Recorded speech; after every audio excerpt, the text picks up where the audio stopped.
this internal guidance system, you feel ecstasy, like passion. I know you, you're a creative man, and you've written some beautiful books. You know, like when you get that idea, and you get this big expanded feeling, and it's all you can think about, and you're driven to make it happen because it's just this energy that's coming through you. You know what I'm talking about? Yep, I do. And my name. Okay, so that's like what it feels like when you're in north on this compass level. And then the west is like a neutral station where you're just coming on out of your life. And then if you're in the south, in your area. then Quickly warn you during emergencies. so it's just sensations all along the compass from north to south. Panic, ecstasy.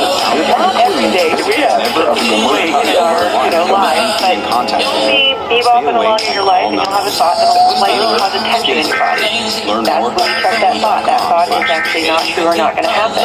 Or you'll be